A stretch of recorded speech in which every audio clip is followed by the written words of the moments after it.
La propuesta mayoritaria dentro de lo que con alguna ligereza voy a describir como la izquierda tradicional sugiere que tenemos que buscar una salida social a la crisis. Reflexionad un momento sobre lo que está implícito en esa propuesta. Si el mayor horizonte, o al menos el horizonte primero, es buscar una salida social a la crisis, parece legítima la conclusión de que lo que nos están diciendo es que el proyecto mayor consiste en regresar al año 2007, antes del estallido de la crisis financiera, como si aquello que teníamos en el 2007 fuera merecedor de particular apoyo y como si aquello que tenemos ahora no guardase una estrechísima relación con lo que teníamos en el año 2007. Esta es una visión aberrantemente cortoplacista, con la que no coincido ya no por su textura en sí misma, sino porque mi diagnóstico de lo que está ocurriendo subraya que el capitalismo, como tendré la oportunidad de señalarlo un poco más adelante, se encuentra en un momento de corrosión terminal, de tal manera que el colapso del sistema está mucho más cerca de lo que pudiera parecer. Con lo cual, si uno le presta atención en exclusiva a la crisis, estará olvidando el problema de fondo que es la condición del capitalismo y de sus reglas del juego. Desde hace años me encuentro en una pelea para difundir la propuesta del decrecimiento. Si alguien me pide que resuma de manera rápida qué es lo que nos dice la propuesta del decrecimiento, me atreveré a adelantar tres elementos. El primero da cuenta de un límite biológico. Si vivimos en un planeta con recursos limitados, no parece que tenga mucho sentido que aspiremos a seguir creciendo ilimitadamente. No olvidéis que la huella ecológica del Estado español es de 3,5. ¿Qué significa esto? Que para mantener las actividades económicas hoy existentes en España precisamos 3,5 veces el territorio español. ¿Cómo se resuelve esto? Ejerciendo una presión sin cuento sobre los países del sur del planeta y reduciendo llamativamente los derechos de las generaciones venideras a las que llevamos camino de entregar un planeta literalmente inhabitable. Lo segundo que nos dice la propuesta del decrecimiento es que en los países ricos del norte opulento tenemos que reducir los niveles de producción y de consumo para restaurar niveles de huella ecológica aceptables. Pero nos dice algo más, que tenemos que introducir reglas del juego muy diferentes de las hoy imperantes. ¿En qué estoy pensando? La primacía de la vida social, que hemos ido dilapidando, absorbidos por la lógica de la producción, de la competitividad y del consumo. El ocio creativo, frente a las formas de ocio siempre vinculadas con el dinero que se nos ofrecen por todas partes. El reparto del trabajo, también por cierto el de cuidados. Una vieja demanda sindical que infelizmente fue muriendo con el paso del tiempo.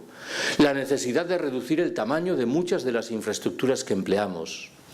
La recuperación de la vida local en un escenario de reaparición de fórmulas de democracia directa y de autogestión, o en fin, y en el terreno individual, la sobriedad y la sencillez voluntarias.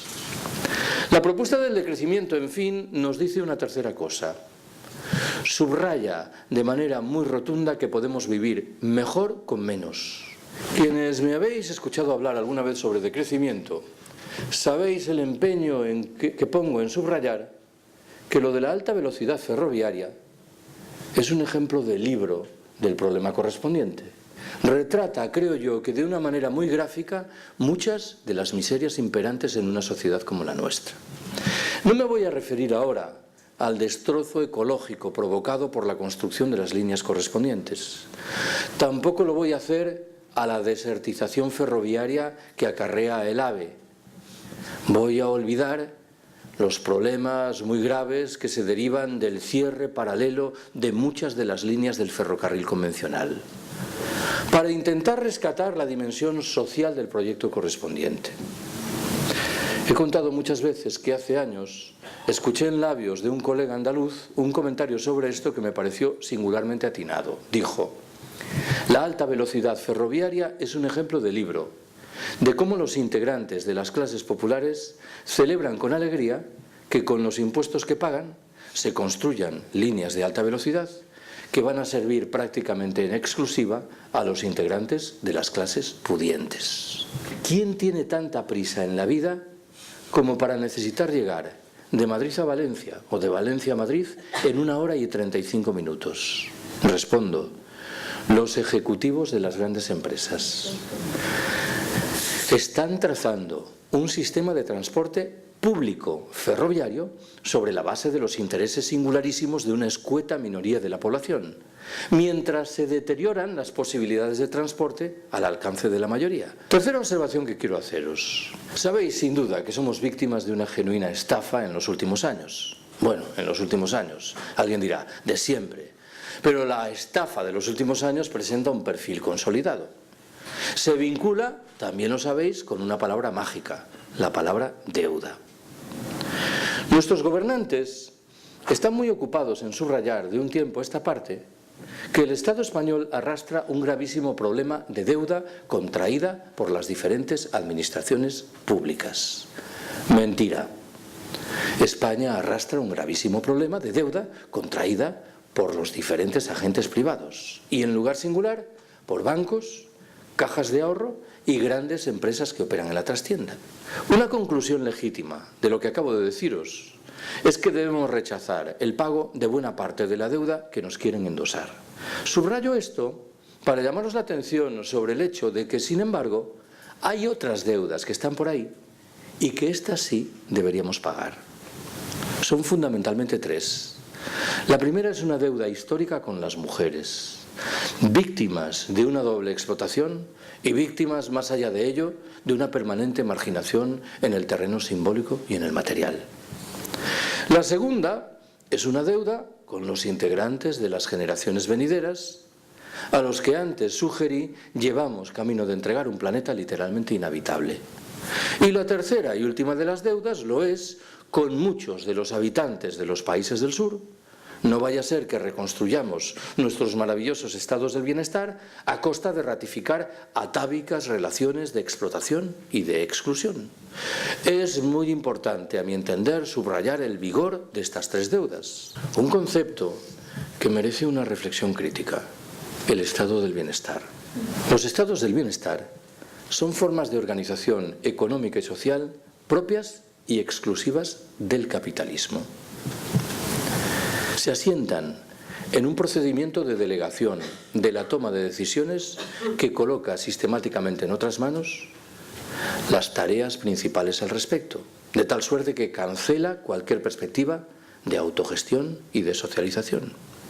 Beben del proyecto histórico de una fuerza política muerta, la socialdemocracia. Se asientan en un sindicalismo de pacto que muchos pensamos ha ido perdiendo dramáticamente fuelle. No parece que hayan resuelto convincentemente esos problemas de explotación y marginación de las mujeres que he mencionado antes. Tienen una condición ecológica difícilmente sostenible, en la medida en que son formas de organización estrechamente vinculadas con la era del petróleo barato que ya ha tocado a su fin. Cierro mis consideraciones subrayando que no exhiben ninguna condición visible de solidaridad con los habitantes de los países del sur que he mencionado hace unos momentos. Vuelvo, en cierto sentido, a la perspectiva del decrecimiento para intentar rescatar 3 verbos que considero yo son matrices mentales de esa perspectiva: desurbanizar, destecnologizar y descomplejizar. El primero de esos verbos sospecho que no plantea mayor problema de comprensión. Admitiré de buen grado, en segundo término, que lo de la destecnologización incorpora cierta carga de provocación. Si tengo que enunciar el argumento de forma más mesurada, diré que debemos sopesar con mucha cautela la condición de muchas de las tecnologías que se nos imponen y no dar por descontado que tienen una dimensión manifiesta, rotundamente emancipatoria. Sersan dice que todas las tecnologías creadas por el capitalismo llevan por detrás la impronta de la explotación, de la jerarquía y de la división del trabajo, de tal manera que a duras penas se pueden utilizar en provecho de proyectos genuina y creíblemente emancipatorios. Y Yo no voy tan lejos en mi conclusión, pero creo que el argumento está bien guiado, al menos en su dimensión de invitación a sopesar críticamente esa presunta dimensión liberadora de muchas de las tecnologías que utilizamos. El tercer y último verbo que invoqué es el verbo descomplejizar. La tesis que voy a defender sugiere que hemos ido aceptando, sin pensarlo mucho, sociedades cada vez más complejas. Y que una de las paradojas que se deriva de esa aceptación es que somos cada vez más dependientes. En sus dos libros póstumos, Ramón Fernández Durán, que falleció hace 2 años, volvía una y otra vez machaconamente sobre el mismo argumento. Decía: muchos de los desheredados del planeta, habitantes de los países del sur, se encuentran paradójicamente en mejor posición que nosotros para hacer frente al colapso general que se avecina. ¿Por qué? Viven en pequeñas comunidades humanas. Han mantenido una vida social mucho más rica que la nuestra. Han preservado una relación mucho más fluida que la que nosotros mantenemos con el medio natural. Han alimentado sociedades profundamente igualitarias. Y en último término, son mucho más independientes de lo que lo somos nosotros. Creo que de manera general estoy obligado a subrayar que, a mi entender, tenemos problemas con el discurso sindical. No solo con el discurso de las cúpulas de los sindicatos mayoritarios. Hay una especie de matriz ideológica que hace que los discursos sindicales se concentren de manera abrumadora en el salario y que partan de la presunción de que resolvemos todos nuestros problemas si mantenemos o acrecentamos nuestro salario. Creo que salta a la vista que esto no es así. Resolvemos algunos problemas probablemente a costa de enquistar gravemente otros de esos problemas. Durante mucho tiempo hemos interpretado que cada nueva generación que entraba vivía mejor que las anteriores. Mi abuelo vivió mejor que mi bisabuelo. Mi padre vivió mejor que mi abuelo. Yo he vivido mejor que mi padre. Estamos en condiciones de afirmar que los jóvenes que entran ahora en el mercado de trabajo, es una expresión un poco elíptica, van a vivir mejor que los integrantes de mi generación. ¿Van a encontrar efectivamente un empleo?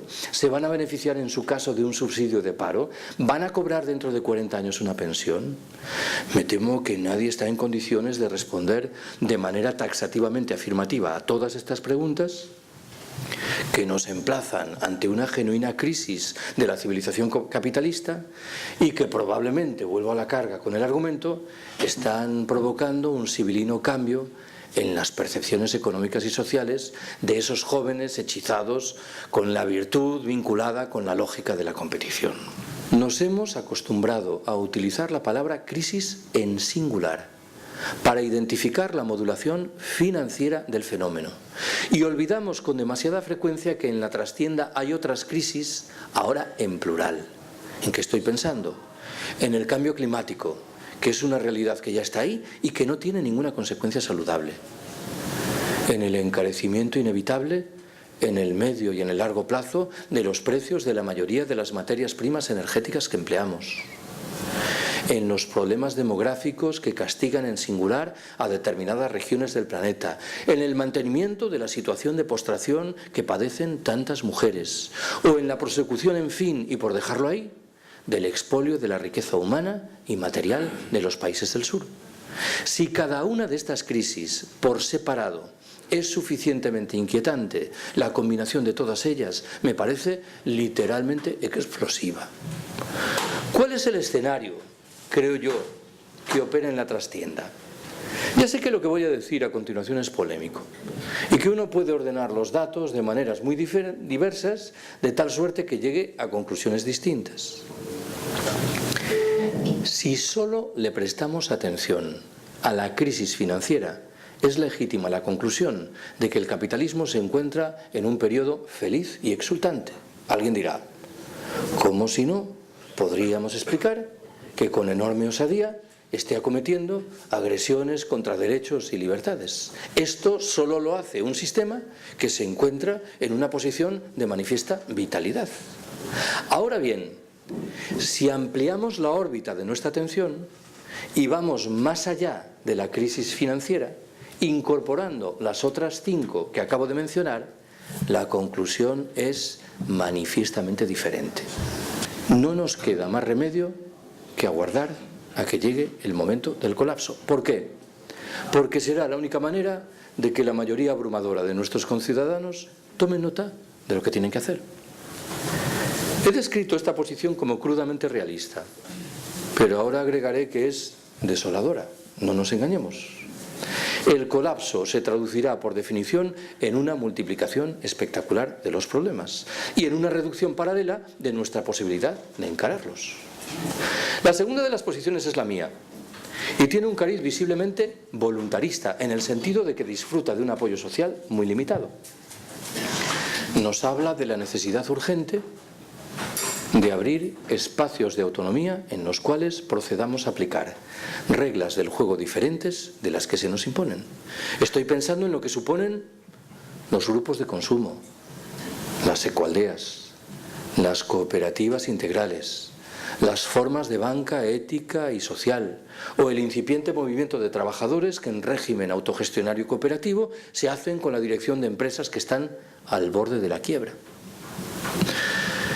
Probablemente el año pasado, aquí mismo, llamé la atención sobre cómo, desde mi punto de vista, este proyecto, que parece utópico e irreal, es infinitamente más realista hoy que las propuestas que emanan de la socialdemocracia tradicional. En el buen entendido de que no estoy defendiendo en forma alguna un proyecto de pequeñas comunas aisladas de tal forma que cada cual de ellas intenta salir adelante. Estoy hablando del viejo proyecto libertario de la autogestión generalizada.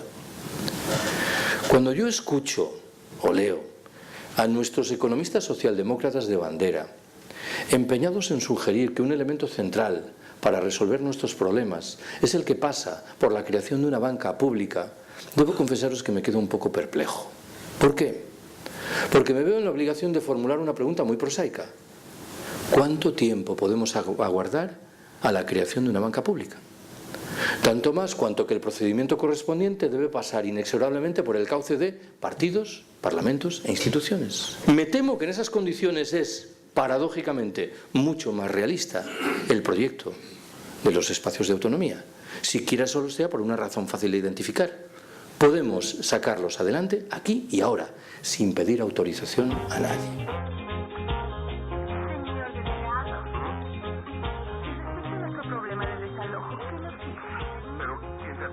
Problemas, Linda. Vaya por ahí, diviértase, ándele, diviértase.